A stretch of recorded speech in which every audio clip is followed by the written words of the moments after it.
非常唔係原住民啊，非常唔係講西話嘅人，即個話唔係人睇嘅，非常係聾啞用書語嘅，真會知得唔曉得講係幾辛苦嘅。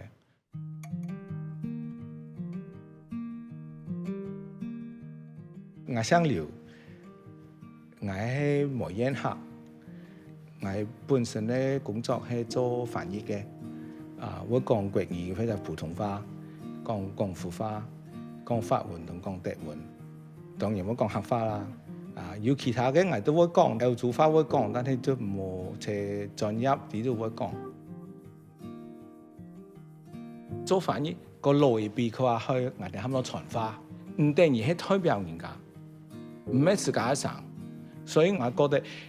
翻譯係一樣東西，但係其實更加多嘅就係讓人去尊重講話嘅人，讓人去表達到，讓到人家來溝通出，即係溝通唔係只係內容，係可以了解下大家嘅心意，我了解下大家嘅文化背景。如果唔係冇咁樣話咧，講西話嘅經驗咧，好難去了解到真正嘅困難在哪。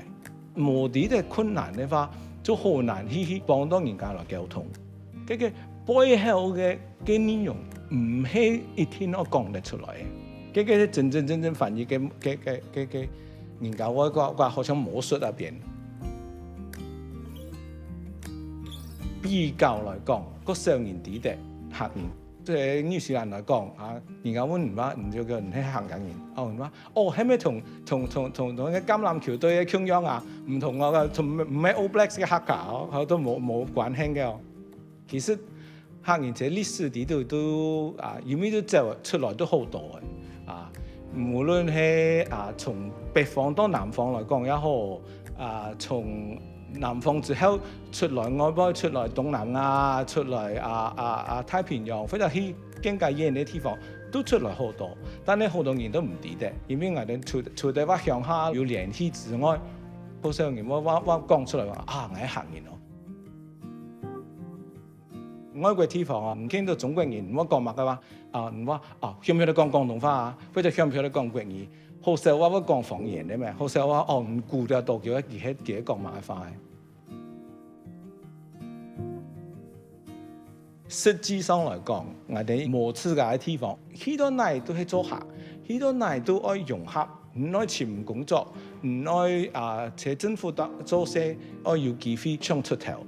就愛講人家人嘅話。但係喺屋企會講因為如果係自家一個家庭，自家外邊嘅全部都講本地話，即係唔會話讀書可以讀得來嘅，佢就一天要先自家屋企做。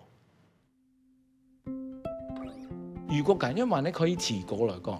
唔可能冇呢話幾多百年來唔本幾點講，但係一下好自然咧因為紐西蘭人有一個意思係話我喺全世界嘅人唔同所以一開始就講橋啦，一開始就開始有多嘅隻媒體啲度有用嘅話咧，竟然就會覺得好但係如果係話也叫做按本地嘅，也叫做按落後嘅學來做乜嘅話，我要學英文，我要學法文，我要學外國嘅文章，更可以出頭。記住係以前嘅世界。如果係話講嘅時候，我比較係英文講話比較酷如果唔係做得來人家話唔可以講又唔可以講。咁樣還有嘅謙虛嚟講咧。我覺得唔同咧，都會開始要學，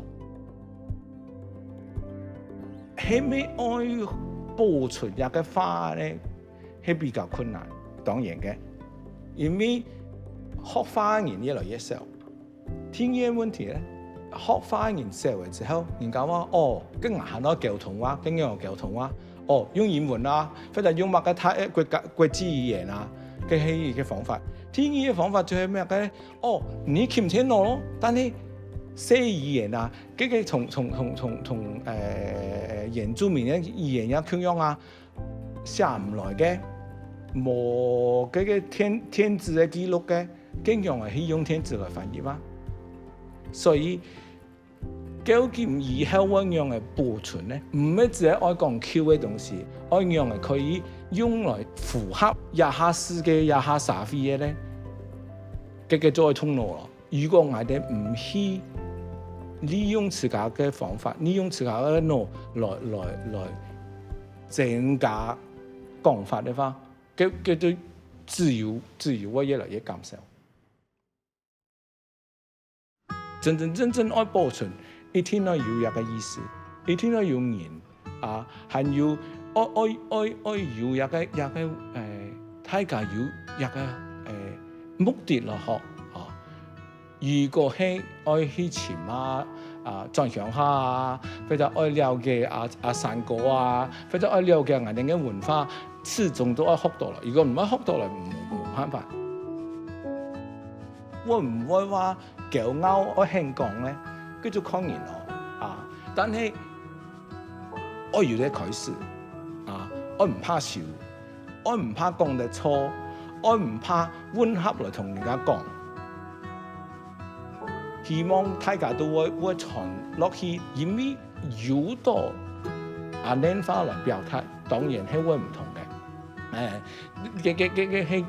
真正嘅親切嘅方法。